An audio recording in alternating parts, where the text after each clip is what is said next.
मेरा नाम शेख शफी अहमद है। मैं गवर्नमेंट डिग्री कॉलेज पालवंचा में हिंदी अध्यापक हूँ, भद्राद्री कोत्तगुडम जिला, तेलंगाना राज्य। आज मैं तीसरे सेमेस्टर के बच्चों के लिए कबीर के दोहे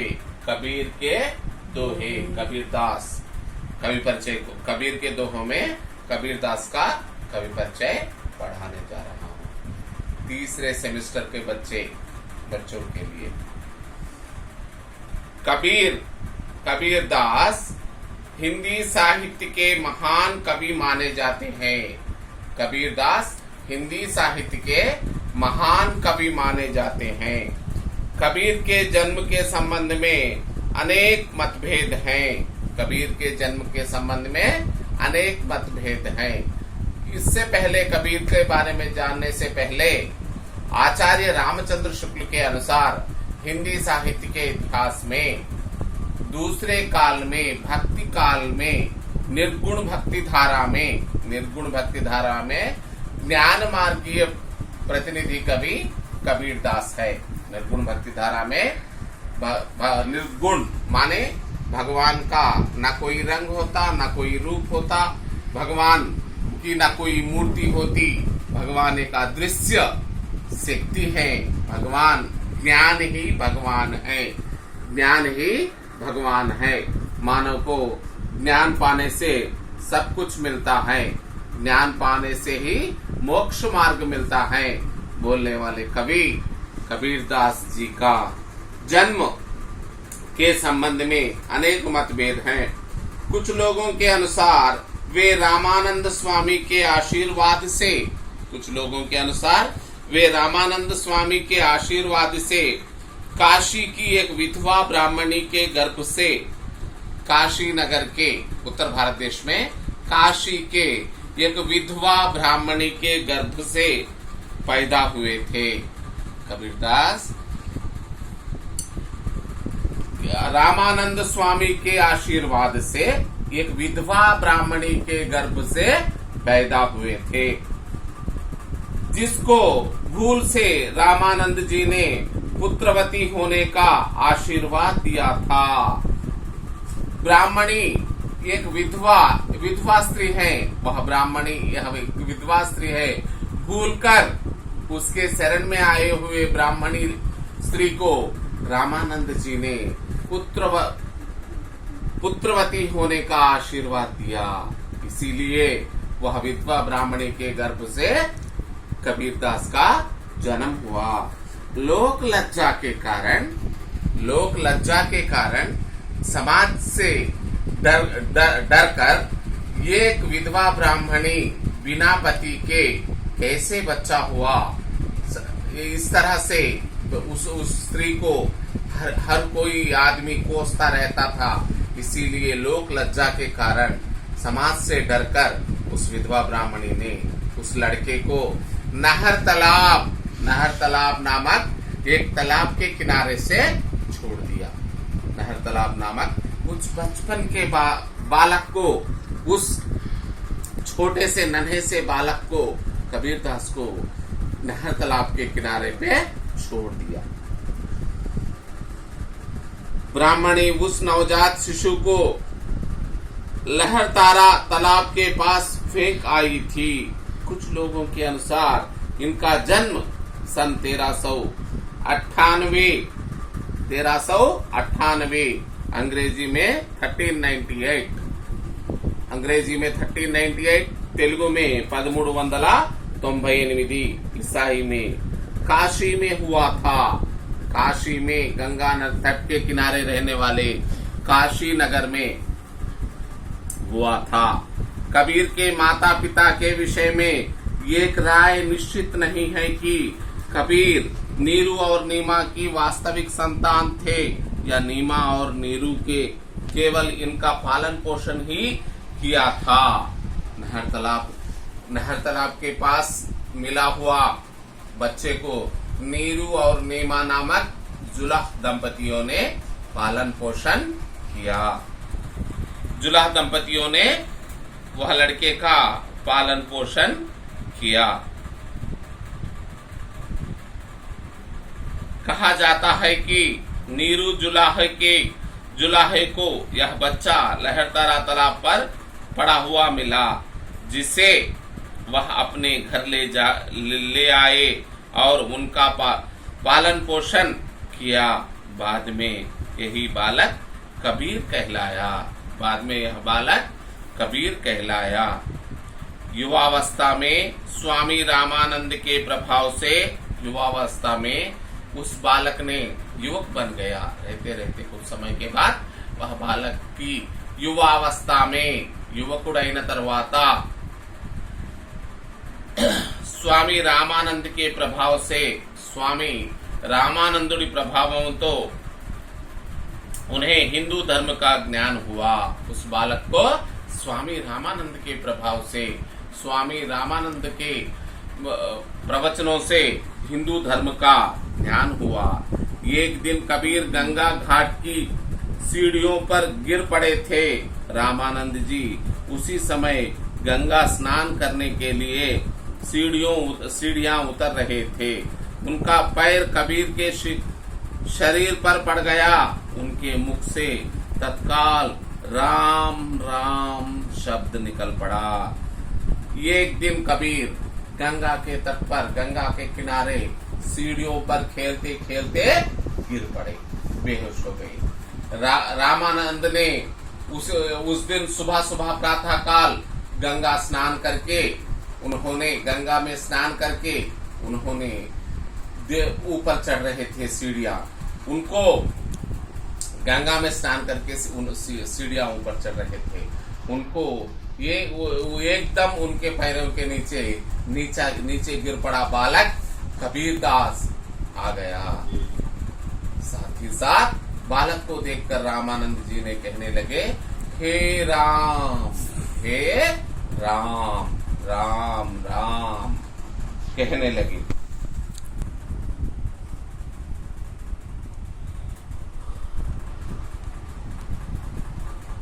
उसी राम को कबीर ने दीक्षा मंत्र मना लिया और रामानंद जी को अपना गुरु स्वीकार कर लिया। वह शब्द कबीर के कर्ण भेरी में ऐसे लग गई कि उसी शब्द बाण को, उसी शब्द वेण को कबीरदास ने राम के भक्त बन गए और अपना भगवान बना लिया राम को, और उन्होंने रामानंद के शिष्य बन गए।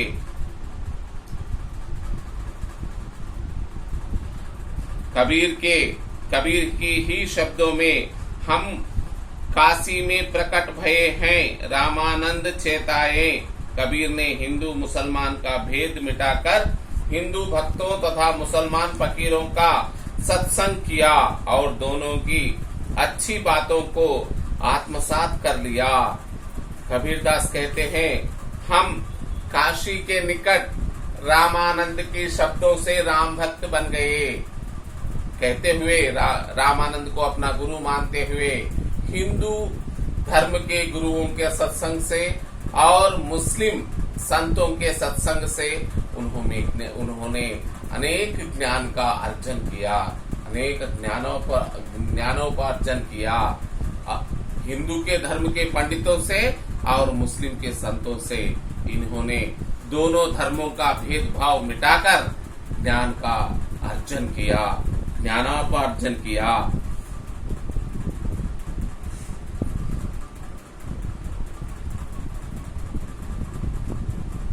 कबीर ने हिंदू मुसलमान का भेदभाव मिटा दिया।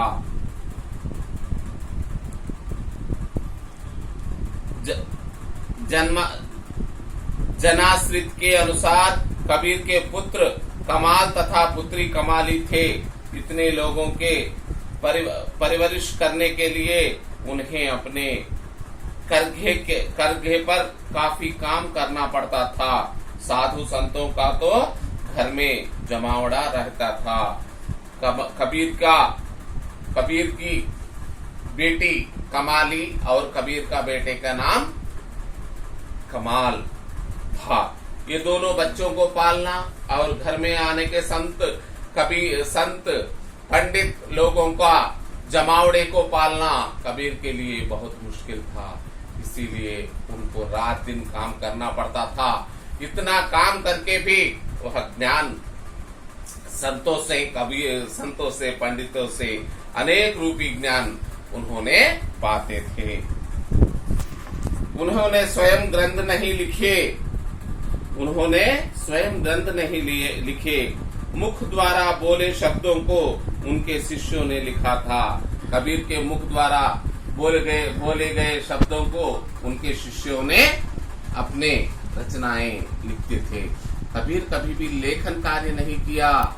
जो वाक्य, जो शब्द अपने मुंह से कबीर निकालते थे, उनके शिष्य उसे लिखते जाते थे। कबीर की वाणी का संग्रह बीजक में नाम से प्रसिद्ध है। कबीर की वाणी, कबीर के मुंह से जो वाणी निकली वह बीजक नाम से संग्रहित है। इसके 3 भाग हैं। बीजक में 3 भाग होते हैं। बीजक ग्रंथ में कबीर के दोहों के संग्रह को बीजक कहते हैं। कबीर की वाणी से जो भाव उमड़ पड़ा, तो कबीर के मुंह से जो दोहे उमड़ पड़े, वह दोहों के संग्रह को बीजक कहते हैं। इनमें 3 भाग होते हैं। वह रामायणी, सबद, साखी सबद रामायणी। कबीर के बीजक में 3 भाग होते हैं। एक साखी, दूसरा सबद, तीसरा रामायणी। वहाँ पंजाबी, राजस्थानी, खड़ी बोली, अरबी, फारसी, मराठी, ब्रजभाषा आदि कई भाषाओं के शब्दों का सम्मिश्रण हुआ है। उनके बीजक ग्रंथ में कबीर के दोहों के संग्रह बीजक ग्रंथ में पंजाबी भाषा का, राजस्थानी भाषा का, खड़ी बोली भाषा का, अरबी भाषा का, फारसी भाषा का, मराठी भाषा का, ब्रज भाषा का आदि कई भाषाओं के शब्दों का सम्मिश्रण होता है। उनकी काव्य भाषा को विद्वानों ने सदुक्कड़ी भाषा कहा है। उनसे लिखी गई भाषा को खिचड़ी भाषा, सदुक्कड़ी भाषा, अनेक भाषाओं का मिश्रण कहा गया है। उनके समय में हिंदू जनता पर मुस्लिम आतंक का कहर छाया हुआ था। उनके समय में हिंदू जनता पर मुस्लिमों का पालन का कहर छाया हुआ था। कबीर ने अपने पंथ को इन ढंग से सुनियोजित किया। कबीर ने अपने पंथ को इस ढंग से सुनियोजित किया जिसमें मुस्लिम मत की और झुकी हुई जनता सहज ही इनकी अनुयायी हो गई। उन्होंने अपनी भाषा सरल और सुबोध रखी ताकि वह आम आदमी तक पहुंच सके। इससे सांप्रदायों के परंपरा मिलने में सुविधा हुई। इनके पंथ मुसलमान संस्कृति और गोभक्षण के विरोधी थे। मुसलमान संस्कृति और गोभक्षण के विरोधी थे। कबीरदास मुसलमान संस्कृति और गोभक्षण के विरोधी थे। कबीर को शांतिमय जीवन प्रिय था। कबीर को सुख और शांति से जीना बहुत प्रिय था और वे अहिंसा, सत्य, सदाचार आदि गुणों के प्रशंसक थे। कबीरदास अहिंसा, सत्य, कभी भी सत्य बोलना, अहिंसा से रहना, सद आचार से रहना आदि गुणों से प्रशंसक थे। अपनी सरलता, साधु स्वभाव तथा संत प्रवृत्ति के कारण आज विदेशों में भी उनके गुणों का आदर हो रहा है। अब उनकी प्रवृत्ति, संत प्रवृत्ति, कबीरदास की संत प्रवृत्ति और संत प्रवृत्ति के कारण उनके विदेशों में भी उनकी गुणगान गाए जा रहे हैं। उनका अहिंसा, सत्य, सदाचार आदि गुणों का प्रशंसक थे। कबीर का पूरा जीवन काशी में ही गुजरा। लेकिन बाद में ना चाहते हुए भी उन्हें समय मगहर जाना पड़ा। उनको अपनी वृद्धावस्था में, उनकी आखिरी समय में उनको मगहर जाना पड़ा। कबीर मगहर जाकर दुखी थे। कबीर मगहर में बहुत दुख थे। अपनी यात्रा क्रम में ही वे कालिंजर जिले के पियोराबाद शहर में पहुंचे। उन्होंने कालिंजर जिले के पियोराबाद शहर पहुंचे। वहां रामकृष्ण का छोटा सा मंदिर था। वहां पर पियोरे गांव में रामकृष्ण का एक छोटा सा मंदिर था। वहां के संत भगवान गोस्वामी जिज्ञासु साधक थे।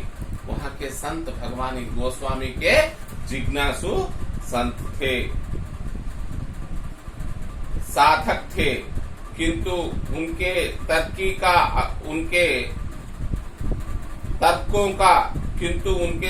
का अभी तक पूरी तरह समाधान नहीं हुआ था। संत कबीर से उनका विचार विनिमय हुआ। कबीर ने समाज में फैली झूठी आडंबरों तथा अवतारवाद का खंडन करते हुए ईश्वर के नाम स्मरण को महत्व दिया था। मगहर में सन 1518 में 120 वर्ष की आयु में इनका देहांत हुआ। कबीरदास कम से कम लगभग 120 वर्ष जिए। 120 वर्ष में इनका देहांत हुआ। कबीरदास जी का व्यक्तित्व संत कवियों में अद्वितीय है। कबीरदास जी का व्यक्तित्व संत कवियों में अद्वितीय है। हिंदी साहित्य के 1200 वर्षों के इतिहास में, आज तक रहा हिंदी साहित्य का 1200 वर्षों के इतिहास में, इनके जैसा व्यक्तित्व वाला कोई भी व्यक्ति इस धरती पर पैदा नहीं हुआ। इनके जैसे व्यक्तित्व वाला कोई भी व्यक्ति इस धरती पर पैदा नहीं हुआ। वे उच्च कोटि के साधक थे। वे उच्च कोटि के साधक थे। साधक जो साधना कर पाता है उसे साधक कहते हैं। जिसके लिए साधना करता है वो पाता है उसे साधक कहते हैं। ये उच्च कोटि के साधक थे। आज के युग में इस तरह के गुणगान गाने वाला उपदेश, उनकी वाणी समस्त जनपथक के लिए संजीवनी सिद्ध हुई है। आज के युग में, कलयुग में, आज के दिनों में उनकी वाणी, उनकी बोली, उनके दोहे मानव जीवन के लिए एक संजीवनी साबित हुई है। उनका एक दोहा जो आज भी हमारे लिए प्रासंगिक है, उनका एक दोहा आज भी हमारे लिए प्रासंगिक है।